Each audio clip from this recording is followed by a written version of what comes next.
tal? Buenas noches. Bienvenidos a Espiral. El tema de las drogas y su combate se nos ha vuelto uno de los asuntos más debatidos en el país. Dos posiciones radicalizadas han tratado de enfrentarlo desde sus propias premisas. De un lado, el paradigma tradicional prohibicionista que combate la oferta, la demanda y todo lo que se le parezca. Del otro lado, el legalizador o libertario que quisiera regresar al siglo XIX y en efecto dejar que cada ciudadano, cada persona se haga cargo de su cuerpo y de las drogas que consume. Entre estos dos extremos, la verdad es que hay una enorme gradación de soluciones. Recientemente, el profesor Francisco Tumi, colombiano que ha trabajado largo el tema en Estados Unidos, en la ONU y en distintas latitudes, ha desarrollado la idea de un paradigma intermedio, el de la regulación. ¿Vale la pena salirse de la caja en la que estamos metidos para pensar el asunto y ponernos a reflexionar desde otros puntos de vista, aunque a veces estos sean políticamente incorrectos? Tendremos una entrevista con el doctor Francisco Tumi y después con otros especialistas sobre el nuevo paradigma necesario para repensar el conflicto que se deriva de las drogas. Comenzamos.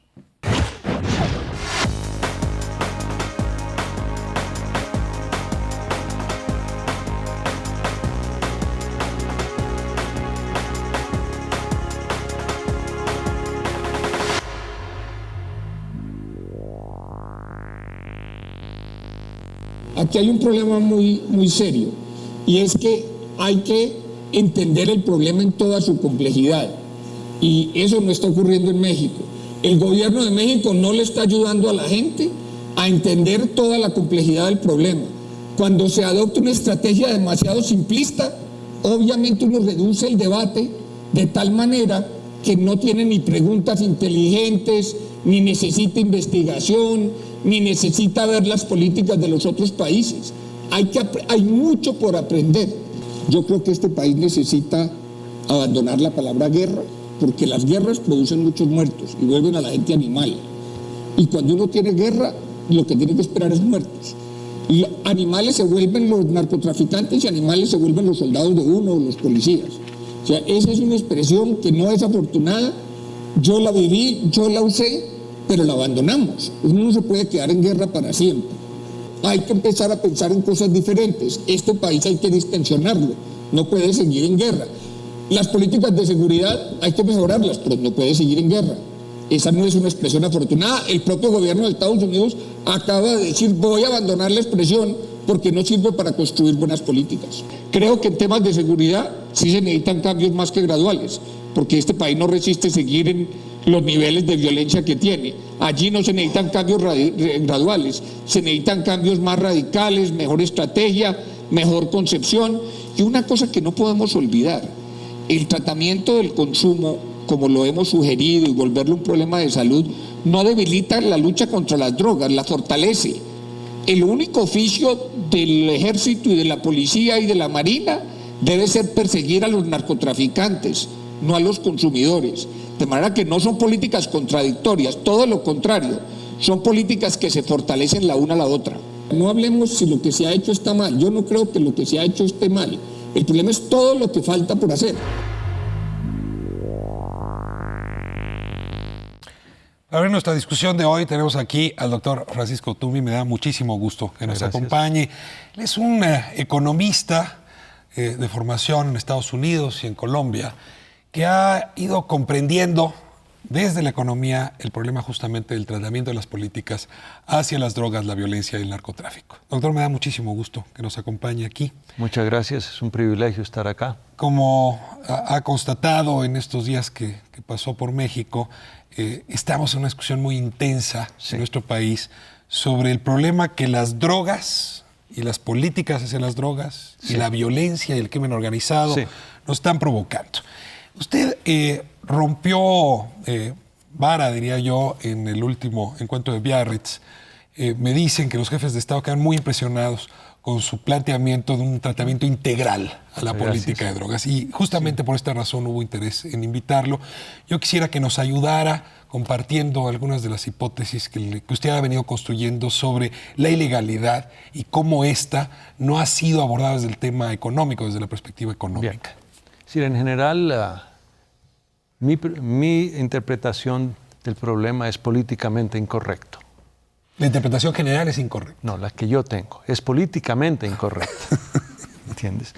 Esto significa que difiere fundamentalmente tanto de la izquierda como de la derecha de las explicaciones que dan en Estados Unidos como las que dan en América Latina. Porque lo que yo he encontrado es que en general la economía no explica los fenómenos fundamentales de drogas. Hay una cantidad de lo que llamo anomalías que se encuentran en drogas. Por ejemplo, todo el mundo afirma que el problema es de dinero y que son las grandes utilidades las que hacen que surjan las drogas. Los narcotraficantes se dedican a eso porque Perfecto. es la mejor manera de hacer fortuna. Señor. Muy bien. Resulta que la coca se puede cultivar en 30 países y solamente 3 países producen. ¿Qué son? Colombia, Perú y Bolivia. La dormidera, donde sale la heroína, hoy en día un país produce 92% o más, Afganistán y otros, digamos, 3, 4 países producen todo. Es decir, la gran mayoría de los países que pueden cultivar coca y amapola, la dormidera, y producir cocaína y heroína, no lo hacen. Es decir, porque no hay ninguna teoría en economía tradicional, tanto de izquierda como de derecha, que explique por qué, por ejemplo, Colombia tiene mucha más competencia en los mercados internacionales de café, bananas, confecciones, carbón, petróleo, lo que tú quieras, que en cocaína. El punto, al final, es que si bien es cierto, que si no hubiera demanda no habría oferta, y que el hecho de que sea ilegal hace que la rentabilidad sea muy alta, todo eso es cierto. Pero el problema es que si se llega a declarar globalmente ilegal un producto fácil de producir, y eso se concentra en un sitio, tendrá que concentrarse donde es muy fácil hacer cosas ilegales. Lo detengo ahí. Dice usted, Colombia tiene competencias, puede ser competitivo en el mercado de la producción de la cocaína y su distribución. Y rápidamente la explicación que uno escucha, un poco Sí. de café, pero la pongo así, es que está muy cerca del mercado más demandante de cocaína, los Estados Unidos. México produce marihuana y es que está muy cerca y además es vía de paso para la cocaína. Es un asunto geográfico, estamos muy cerca de la demanda. No, estar cerca, es decir, ser país de tránsito. El hecho de que Colombia está a mitad de camino de donde había cultivos tradicionales y la demanda, no significa para nada que sea necesario que los carteles hubieran sido colombianos. ¿Por qué los carteles de Cali y Medellín, los grandes carteles, fueron colombianos y no peruanos o bolivianos? Uh-huh. ¿Es que en Perú y Bolivia los empresarios no son buenos y en Colombia sí? Perdónenme, eso no... Perú ha mostrado en los últimos 10 años que ha crecido muchísimo 7% mucho anual. más. Perdónenme, eso no puede ser. Es decir, el ser sitio de tránsito no implica que las mafias sean de ahí.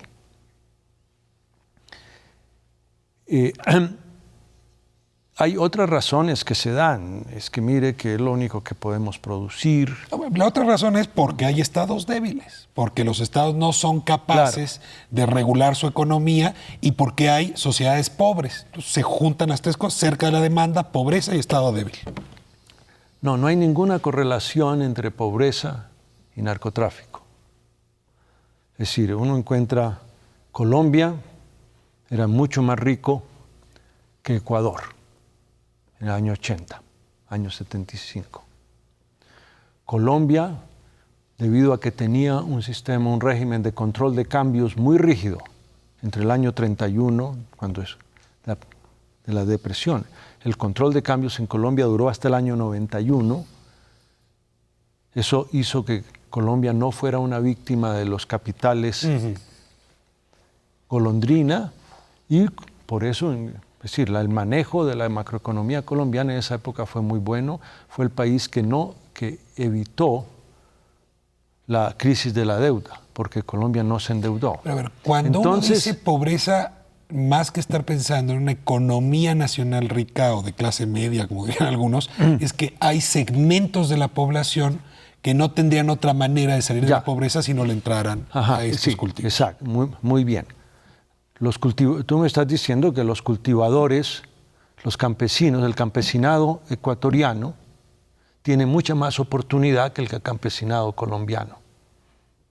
No, hay que demostrarlo. Es decir, eso no es cierto. Más aún, los narcotraficantes que surgen, la gente que maneja el cartel de Cali, el cartel de Medellín, desarrolla la industria cuando Colombia no tenía cultivos. Ellos traían la pasta básica de Perú y Bolivia. Los cultivos en Colombia son lo que los economistas llaman un encadenamiento hacia atrás. Resultan de que ya los carteles demandaban cocaína, pasta básica para refinar. Y la gente que fundó los carteles, sí, no era necesariamente la gente más rica de la élite del país, pero no era gente que viviera en la miseria o que estuviera muy pobre. Muchos de ellos eran gente con muchas oportunidades, era gente de clase relativamente media también. Un argumento que circula mucho, lo voy a poner en pesos mexicanos: un campesino en la sierra de Sinaloa cultivara maíz, estaría ganando, si muy bien le va, 250 pesos a la semana, le pueden llegar a pagar hasta 4,500 pesos a la semana por cultivar marihuana. Esa diferencia sí... No, eso es cierto, pero el problema es que esa diferencia existe en México, existe en Ecuador, existe en Colombia, existe en todas partes. ¿Por qué un país sí y otro no? ¿Por qué un país sí y otro no? Usted diría, pobreza, la dejamos a un lado. Es decir, obviamente que la pobreza contribuye, es un factor que contribuye. Pero no es la variable Pero más... no es una causa. Entonces, pobreza no, me decía, estar cerca de la demanda tampoco. Canadá está muy cerca de la demanda y no está ahí. Y entonces nos queda la tercera explicación, un Estado muy débil. Todos tienen estados débiles. ¿El mundo tiene estados débiles en todos lados? Estados Unidos tiene un estado débil. Es decir, Estados Unidos tiene un estado que no puede controlar su demanda, por ejemplo. Todos los estados tienen algunas organizaciones, organismos fuertes, y tienen otras cosas que no son muy fuertes. El Estado americano, en los guetos, es un Estado débil. El Estado americano, en la Appalachia, donde se cultiva mucha marihuana, también es débil. Entonces, ¿qué pasa? Yo creo que la diferencia es que, además de tener un Estado débil, se requiere tener una sociedad en donde haya grupos de la sociedad para los cuales violar la ley y hacer cosas ilegales es perfectamente razonable. Es decir, el problema es un problema de un choque que hay entre las normas que da el Estado y las normas aceptables en muchos grupos de la sociedad. Déjenme moverme. Hay un paradigma que circula, o de políticas que circulan alrededor de estos tres argumentos. Ahora me voy a mover al otro. Milton Friedman dice, mire, el problema es que la prohibición en realidad lo que hace es enriquecer a los narcotraficantes. Si legalizáramos, entonces el precio de la droga se cae y entonces no estaríamos enfrentando un problema serio. Y entonces viene todo un paradigma alrededor de la legalización, no de otra cosa, digamos, entre el prohibicionismo que es y la legalización se parten dos visiones que parecieran incluso no poderse comunicar. Totalmente de acuerdo, yo creo que ambas son extremas. El prohibicionismo también, la legalización también. Es decir, en ningún momento los libertarios, es decir, el grupo de personas que va a alegar que hay que legalizar, donde la legalización significa un mercado totalmente libre, eso es extremo. No, eso es extremo. El problema es que hoy en día hay muchas más drogas que en el siglo XIX. Precisamente en el siglo XIX el hecho de que hubiera mercados muy libres fue lo que hizo que surgieran los consumos, especialmente en las élites, porque las drogas eran muy caras. En opio, fundamentalmente. Y el problema con el opio no fue tan grande porque el opio es controlable. El problema fue cuando surgió la morfina, la cocaína y la heroína como drogas maravillosas que se empezaron a utilizar, pero después de poco tiempo de utilizarlas, fue evidente que la adicción era un problema grave. Y en esas mismas sociedades que habían aceptado estas drogas, surge el movimiento de control de las drogas. El caso extremo de un libertario que dice, mire, yo puedo hacer lo que me da la gana. Sí, muy bien, señor. Usted puede hacerlo mientras no afecte a nadie más. El problema que esto trae es que muchas de estas drogas, cuando generan adicción, sí generan costos a la sociedad. Muy bien, usted, señor drogadicto, cuénteme, ¿y quién va a educar a sus hijos? ¿Cuál es el costo para la sociedad de esto? Cuando usted se pone violento y daña o asesina. Cuando hace eso, o cuando usted se enferma por la droga, ¿quién va a pagarle a usted el tratamiento? Entonces hay controles en esto. No hay duda de si yo critico, y en todo lo que yo he escrito también, yo critico las políticas actuales. ¿Entiendes? Es muy interesante porque es la primera vez que me topo con alguien que no está de acuerdo con una salida ni con la otra. Entonces usted diría, ¿usted es tan enfático en contra de la legalización como que ¿qué es legalización? Perdón. Ese mundo libre del siglo XIX antes de la Convención del Opio. Pero ¿por qué surge la Convención del Opio? Es porque eso no surge, la Comisión del Opio en 1909 y la Convención de la Haya en el 12, no surgen en un vacío. Eso surge porque, por ejemplo, la China, el régimen político estaba siendo socavado por la gran epidemia de opio. Había que parar eso. Es decir, eso no surge en un vacío, precisamente es una reacción de la sociedad. Yo alego que la reacción es extrema y que es mala. Yo creo que la prohibición de cualquier comportamiento debe ser una opción de política, pero nunca un dogma. Pero tampoco la liberalización extrema también puede ser una opción de política, Doctor, pero tampoco eso debe ser un dogma. ¿Qué hay en medio? Déjeme, porque me abre usted muy bien el abanico. Entre prohibición y legalización me está usted diciendo que existe algo en medio. ¿Cómo podríamos llamarlo? ¿Cómo lo llamaría usted? Mira, el ideal es tener sistemas, controlados. Y esos sistemas de uso controlado va a variar, deben variar entre droga y droga. Por ejemplo, la marihuana es una droga que en general no genera violencia. Pero sí adicción contra lo que los mitos dicen. No, obviamente, todas estas drogas son adictivas al final. El problema con la adicción es que originalmente solo se definía adicción a través del síndrome de abstinencia y eso era mesurable fisiológicamente.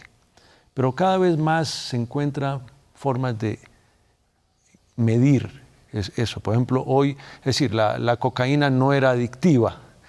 ¿Okay? Ahora se encuentra que sí hay algo de síndrome fisiológicamente mesurable, pero además hoy en medicina se acepta que hay adicciones psicológicas. Entonces, al juego, por ejemplo. Al juego, mucha gente dice también que al sexo o a la comida chatarra, pues okay. Entonces deberían también controlarse. Okay. Pero el hecho es de que una droga como la marihuana debe tener una legislación, unas normas de control diferentes a las drogas, a otras drogas. Una droga como la heroína se puede manejar de manera muy distinta a la cocaína, porque una persona bajo la influencia de la heroína no es violenta. La heroína es un narcótico. En el caso de la cocaína, y especialmente en crack, o la versión anterior, antes de la cocaína, el bazuco, lo que se llama, ¿no? El paco, que llaman en Argentina, eso sí puede generar violencia. Si lo entiendo bien, tendríamos que entonces pasar una suerte de modelo de regulación que atendiera a cada uno de los fenómenos derivados de la drogadicción. Y que también respetara, es decir, que tuviera en cuenta la capacidad de cada estado de manejar esto. Me voy a ir a corte. Déjeme simplemente dejarle una pregunta que responderíamos a la vuelta. La inversión que se hace en Estados Unidos para combatir la oferta, para garantizar el paradigma de la prohibición, es de aproximadamente $3 por $1 que se gasta en combatir la demanda. Es decir, y el dato que tengo de México, habría que revisarlo, es que estamos a 21 pesos por cada peso que se gasta en combatir la demanda. Déjeme irme a corte y vamos a invitar a algunos de sus compañeros que aquí en México han venido elaborando con usted el diagnóstico nacional. Quédese con nosotros. Volvemos en un momento.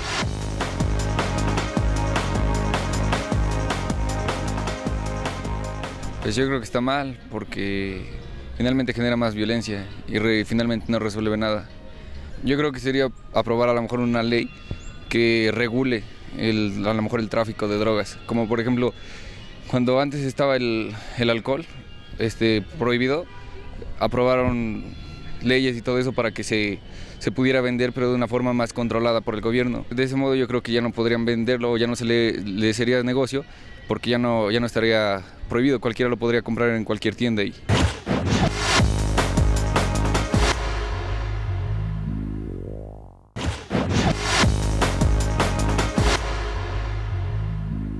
Estamos frente a un problema en el que la delincuencia organizada no solamente ejerce la violencia, sino que intenta visibilizar la violencia.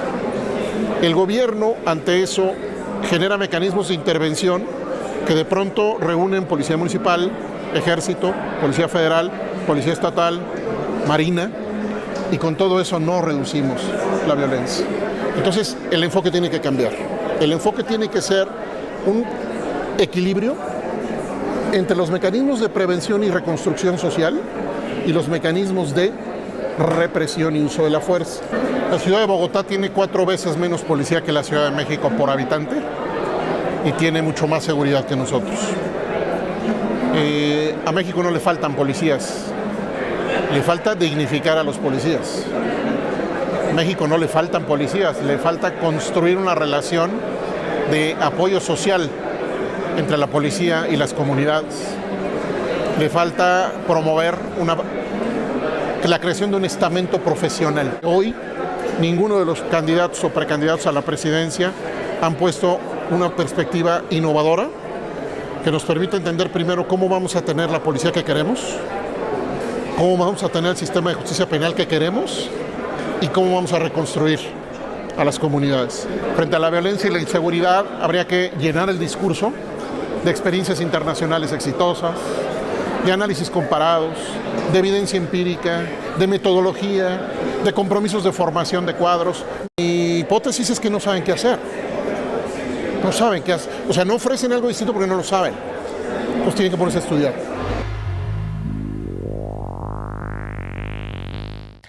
Estamos de vuelta en Espiral hablando de una política integral hacia el tema de las drogas, un tema que se nos volvió lamentablemente de moda en el país. Están con nosotros especialistas, conocedores de los temas que hoy vamos a abordar y como es tradición en Espiral, les voy a pedir que se presenten. Susana, me da muchísimo gusto tenerte en Espiral. Gracias, Ricardo. Buenas noches. Soy Susana Chacón, editora de la revista Foreign Policy, edición mexicana del TEC de Monterrey, secretaria del capítulo mexicano del Club de Roma. Y estoy aquí porque realmente esta idea de proponer una respuesta integral diferente de la que estamos acostumbrados al manejo del tema del narcotráfico se me hace fundamental, no nada más por la cuestión de política interna, sino también porque es un aspecto internacional que debemos empezar a concientizarlo en forma distinta. Y tú eres internacionalista, así que te vamos a sacar jugo. Soy internacionalista, sí. Doctor Toomey, le pido que se vuelva a presentar. Bien, soy Francisco Toomey, un colombiano economista, ex profesor universitario en Estados Unidos y Colombia, y yo me he dedicado por más de 25 años ya a estudiar la economía política de las drogas ilegales. Me da mucho gusto tenerlo en estos dos bloques. Ya sembró usted el tema central. Entre los dos extremos, el de la legalización y el prohibicionista, hay una gama enorme de discusiones que no nos podemos ahorrar, y menos cuando nos encontramos en una crisis tan seria. Mauricio de María Campos, es un honor para Espiral tenerte de vuelta. Pues un gusto estar aquí una vez más. Yo soy director del Instituto de Investigaciones sobre Desarrollo Sustentable y Equidad Social de la Universidad Iberoamericana.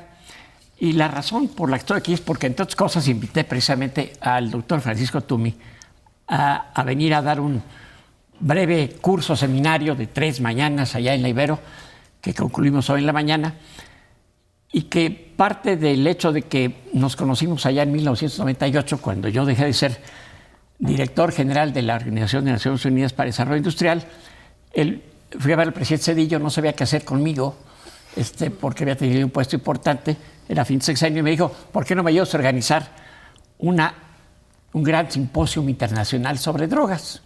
Yo le dije, yo de drogas, señor presidente, regístreme, no sé nada. Y me dijo, no, precisamente por eso quiero que me ayudes. Y me tocó precisamente junto con Suecia y Portugal, fuimos los 3 países que realizamos una gran reunión previa a la que iba a ser una reunión de la Asamblea General de Naciones Unidas sobre drogas en 1998. Y fue la primera vez que me tocó ver un planteamiento completo del asunto. 14 años tiene ya eso. 14 años tiene, y la primera sorpresa que me llevé, nada más para decirlo, fue que los suecos me resultaron los más puritanos, los más conservadores, los más duros, y en cambio los portugueses resultaron ser los más flexibles en este tema. Pues ahora hablaremos de ellos. Laura, me da mucho gusto tenerle con nosotros. Muchas gracias.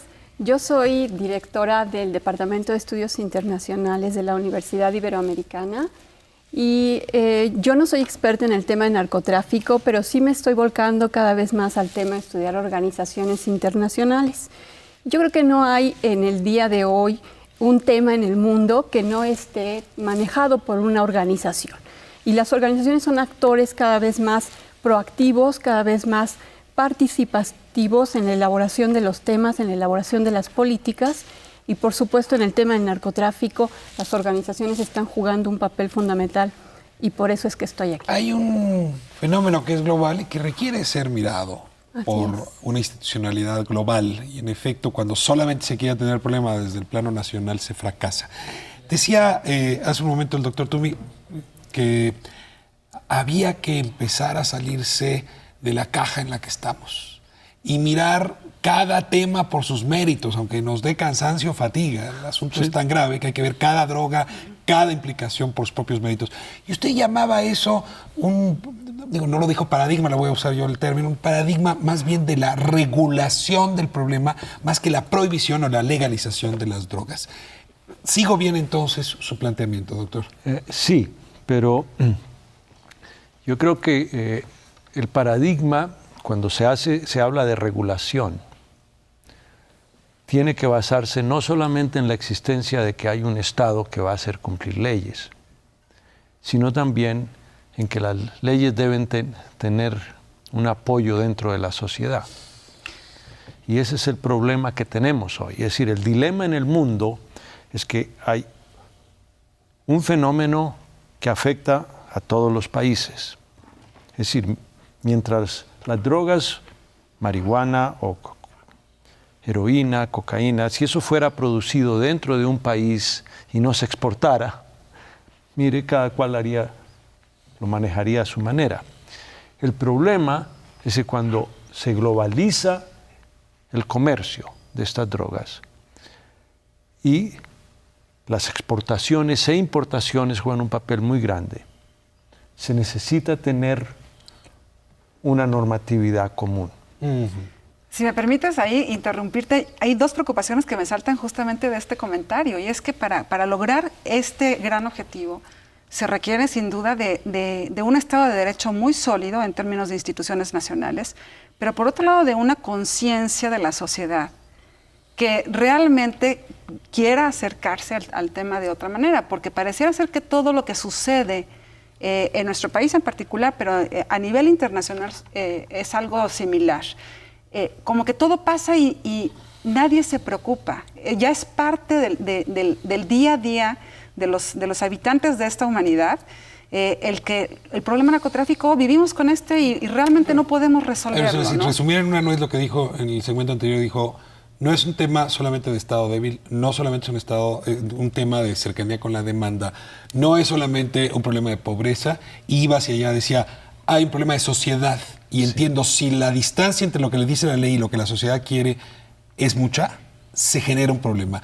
Eso, Mauricio, ¿está ocurriendo en México? Yo creo que está sucediendo en México y está sucediendo en el mundo. Sí. Yo creo que algo que platicábamos hoy precisamente es que aquí ha habido y sigue habiendo un diálogo de sordos. Cada quien tiene su manera de ver el tema de las drogas. Es como el caso de la economía. Todo el mundo cree saber todo acerca de la economía o tener una idea. Y en el caso de las drogas es un tema que a todos nos interesa, nos afecta. Y lo que está sucediendo es que obviamente no se están dando diálogos que permitan valorar realmente los diferentes elementos desde culturales, políticos, económicos y sociales que están detrás de esta perspectiva. Y lo que necesitamos es, yo siento, abrir el diálogo, abrir la reflexión a nivel nacional. Necesitamos hacerlo también a nivel bilateral, por qué no decirlo con los Estados Unidos, en donde el tema criminalístico, el problema del crimen organizado se vuelve fundamental, ¿verdad? Y abrirlo también a nivel internacional, porque lo que tenemos es un régimen internacional de drogas relativamente reciente, ¿verdad? Que tendrá 30, 40 años y que, sin embargo, ya a estas alturas, constituye, como lo hemos dicho, una camisa de fuerza para cualquier acción que queramos tomar a nivel nacional. A ver, déjame entender que la sociedad de las naciones, puedo utilizar aquel término, requiere reformular su paradigma. Pero déjenme dejar ahora un momento la sociedad de las naciones y hablar de las sociedades y su relación con las drogas. Yo me quedo con mucha inquietud, porque entonces parecería que hay sociedades pues más tolerantes con las drogas y ellas son las responsables de la violencia. ¿Es correcta esta mirada? No. Es decir, ahí hay otro problema. Es decir, mucha gente cree, y es lugar común aceptar, que las drogas generan violencia. Pero realmente la gran mayoría del tiempo, la gran mayoría de los mercados ilegales son pacíficos. Es decir, los niveles de violencia asociados a las drogas en Colombia, especialmente en los años de Pablo Escobar, actualmente en México y lo que está surgiendo en Centroamérica, son excepciones. En el Asia Central uno tiene países donde el peso de la droga en las economías es muchísimo más alto que en América Latina y nadie habla de esa violencia. O sea, drogas no significa automáticamente violencia. No. Es decir, ahí hay un problema en algunos, es decir, los mercados ilegales tienden a volverse violentos cuando se rompen los controles que tengan. Pero en general, cuando uno ve muchos mercados ilegales en el mundo, no existe esa violencia asociada. ¿Y esos controles los pierde el Estado o los pierde la sociedad? ¿Quién pierde Ambos. esos controles? Es decir, ¿quién es el que no está controlando? Es decir, en muchos casos, quien controla la sociedad, en otros puede ser el Estado o la coalición de ambos. Susana, ¿en dónde perdimos nosotros? Laura, ¿dónde lo perdimos? Yo creo que son ámbitos distintos, ¿no? Hay una parte que definitivamente se perdió en la sociedad por la falta de respeto justamente a los poblados, a la sociedad civil, pero también por otro lado en la lógica de control del Estado. Claro. Al momento de que se trata de atacar violentamente y no en una forma integral el problema, creo que ahí es parte de la punta de lanza del problema de la violencia, porque no se quiere decir que haya pactos, pero algo que hemos visto siempre es que realmente, en este caso las drogas, pero el alcohol o el cigarro, son cosas que han existido siempre. No aparecieron en los años 70, no aparecieron en los años 80, mucho menos surgieron en estos 3 últimos sexenios, ¿no? Yo creo que aquí realmente lo que pasa es que no existe una comunicación y sí, como mencionaba Mauricio, estamos en una lógica de diálogo de sordos que al no poder escuchar realmente cuáles son las preocupaciones de la sociedad, estamos atacando por ámbitos equivocados. ¿Y eso le estaría pasando al Estado mexicano hoy, que no está escuchando lo que su sociedad quiere decirle, o la sociedad mexicana no está escuchando lo que su Estado le está diciendo? Déjenme irme a corte y regresamos a hablar después de la sociedad de las naciones. Quédense con nosotros, volvemos.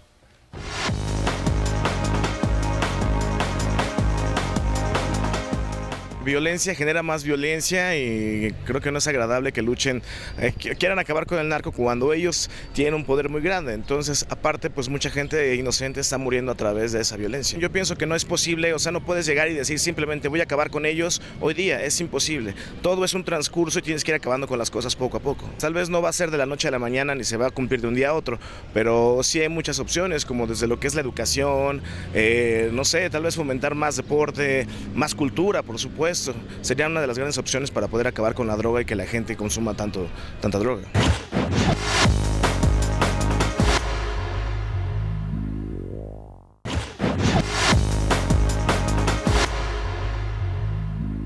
Desafortunadamente, cuando se habla de la guerra a las drogas, el discurso se enfoca casi exclusivamente sobre los daños que provocan las organizaciones criminales que están involucradas en el tráfico de las drogas. Se dice muy poco, se habla muy poco de los muertos que hace el consumo de la droga. Del otro lado hay que invertir mucho más en educación, en prevención, y eso no a través del sistema de salud, sino sobre todo a través del sistema de educación, crear mejores ciudadanos, jóvenes que pueden decir no tanto al consumo de droga como al comportamiento deviante, a la criminalidad. El caso de Ciudad Juárez puede ser un caso emblemático, en el sentido que en Ciudad Juárez se ha empezado a desarrollar y a implementar políticas que son de verdad integrales.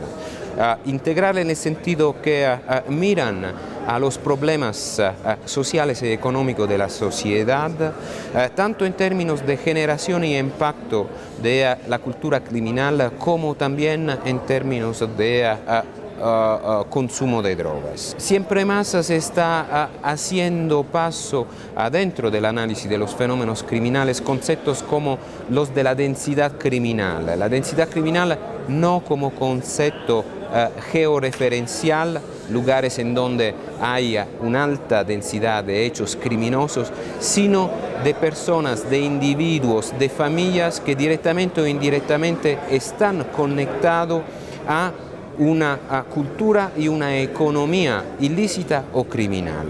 La respuesta, en la mayoría de los casos, para vencer una economía que siempre más es ilícita y criminal, tiene que ser fundamentada sobre el ofrecimiento de trabajo, la creación de las condiciones de bases para que la gente no trabaje en el ilícito, no tenga contactos con la cultura criminal que seguramente desde el ilícito después evoluciona al criminal.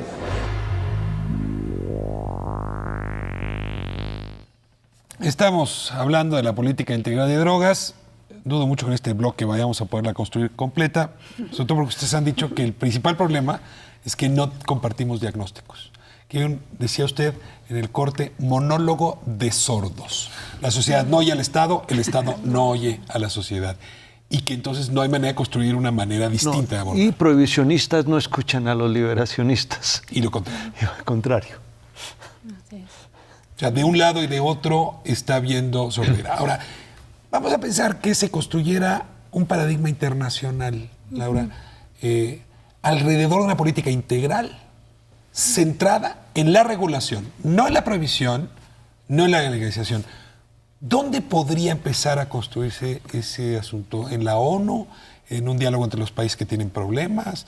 ¿En un diálogo con Estados Unidos, con los países con mayor demanda? ¿Dónde tendría que construirse esa nueva visión?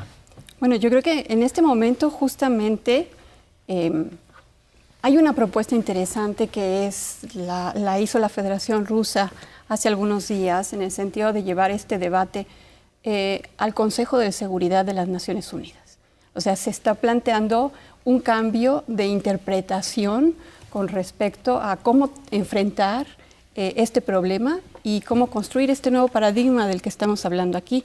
Llevar el tema al seno del Consejo de Seguridad de las Naciones Unidas puede tener implicaciones muy serias para países como México. Yo me pregunto, por ejemplo, México ha formado parte del Consejo de Seguridad de Naciones Unidas por ya 4 ocasiones como miembro no permanente. ¿Y por qué México nunca ha metido ese tema al Consejo de Seguridad, siendo un tema de primera importancia para el país? ¿Por qué nunca se ha llevado ese tema al seno del Consejo de Seguridad? Y ha sido Burkina Faso y ha sido ahora la Federación Rusa los que plantean llevarlo hacia allá. A mí me parece tan importante, llama la atención que no esté ahí el debate. Así es. Ahora, insisto, para llevar el debate hay que tener que decir, porque ¿qué sirve llevar el debate si no hay ya una nueva idea distinta a la actual? ¿Hay condiciones para una idea distinta? Mira, yo creo que sí hay condiciones. No es fácil el camino, pero creo que hay una propuesta precisamente aquí de Francisco Tumi que es muy interesante y que le ha hecho al presidente de Colombia. Él puede mencionar con más detalle, pero yo la comparto mucho con la experiencia que me ha tocado ver. Y esto es que, es decir, creo que así como necesitamos un diálogo fresco, ahora sí, políticamente incorrecto, pero que nos abra nuevos caminos en México. A nivel internacional, lo que tenemos es un régimen que se ha quedado totalmente anquilosado.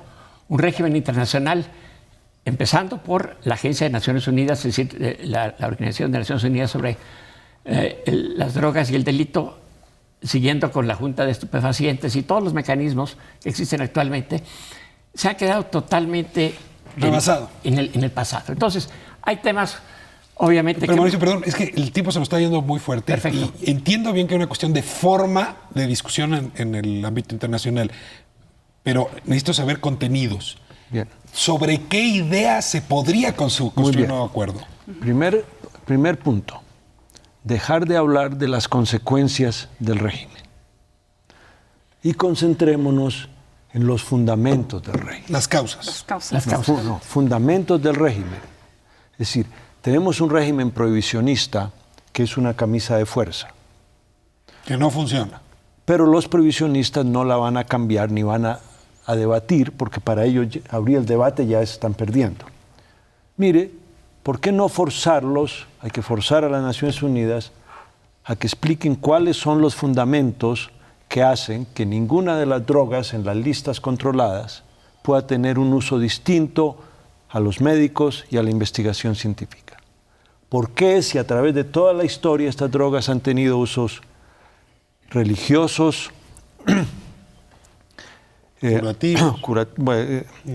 recreacionales, experimentales, etcétera, por qué todos esos usos deben eliminarse para todas esas drogas? Esa es una regla, pero no es un principio. Es decir, lo que tenemos entonces es un régimen que surge de las emociones, creencias.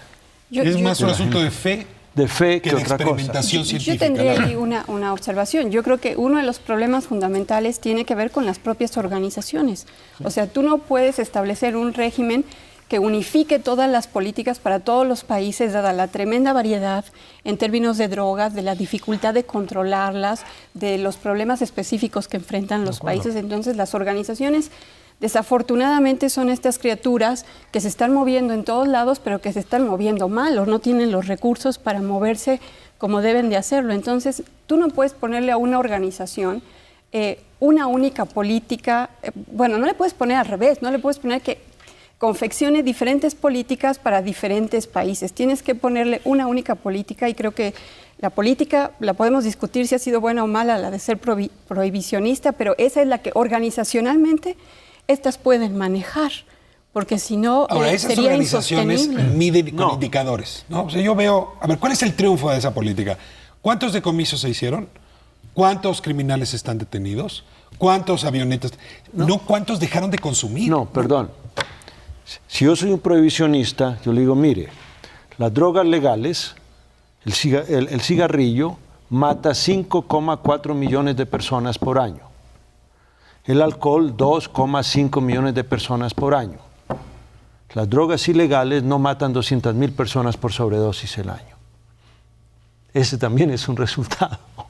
¿Entiendes? Es decir, el profesional le diría, pero sí mata, los adictos pueden llegar a producir accidentes y daño por una cantidad muy importante. También, de acuerdo. Es decir, hay un problema de la forma como los paradigmas evalúan las consecuencias. Pero hay un elemento que valdría la pena, por ejemplo, considerar frente a tu pregunta. El fracaso, yo creo que del sistema lo muestra, entre otras cosas.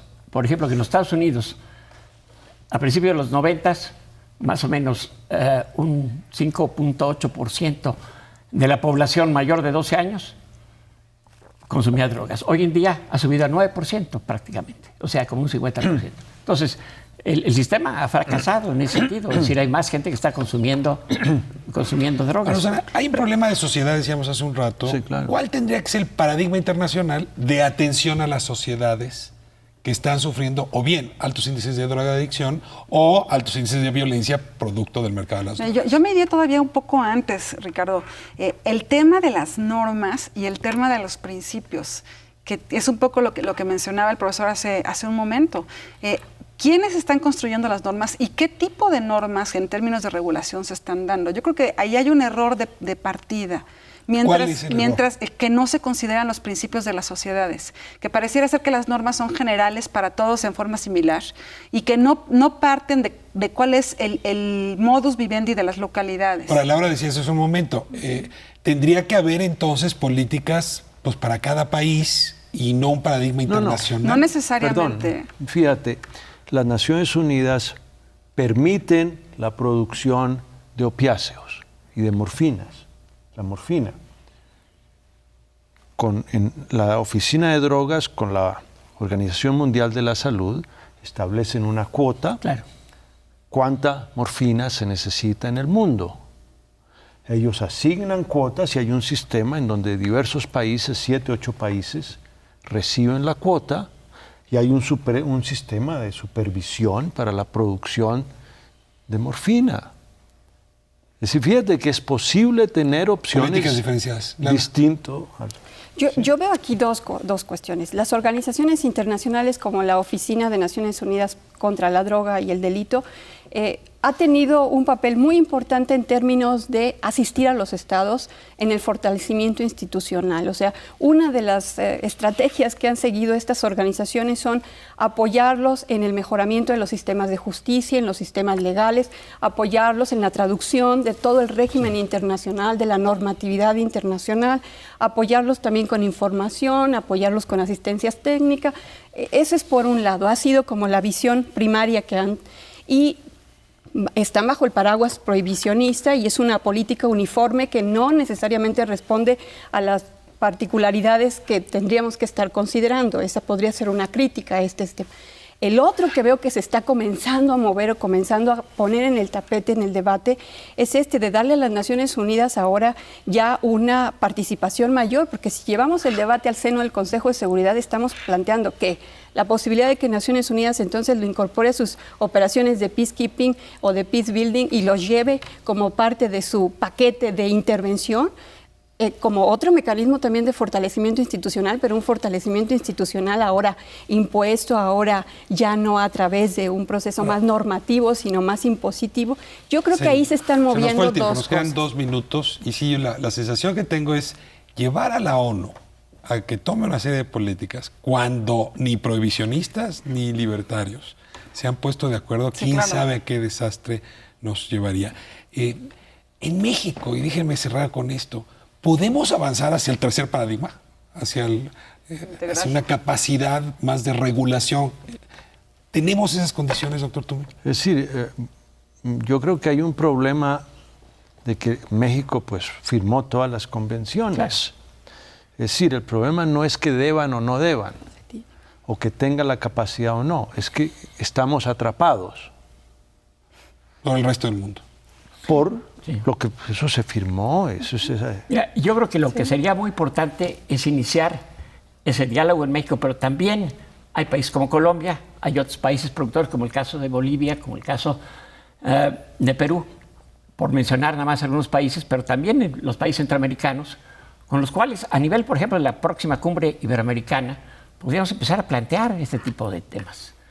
Porque hay un planteamiento latinoamericano común, aunque tiene, y lo hemos visto mucho, sus asegúnes, la costumbre de mascar coca en Bolivia, en fin, el peyote en México, en fin, hay tantos elementos que habría que respetar, pero al mismo tiempo hay un planteamiento básico, y yo comenzaría por ahí y llevarlo a la reflexión. Bueno, no es comenzar, es regresar a 98, a cumbres de drogas que permitan replantear el paradigma. Es una propuesta con la que nos podríamos quedar. Sí, yo iría más por ese camino que por meterlo a estas alturas al Consejo de Seguridad, porque el Consejo de Seguridad además es lo menos democrático que tenemos.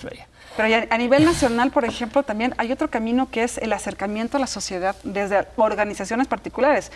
Usted mencionaba claramente el papel de la Iglesia, por ejemplo, cómo se tiene que acercar a muchas de las poblaciones en términos de concientización y en términos de ver esto en una forma mucho más integral. Se nos acabó el tiempo. Déjeme insistir con una idea que sembraba hace un momento.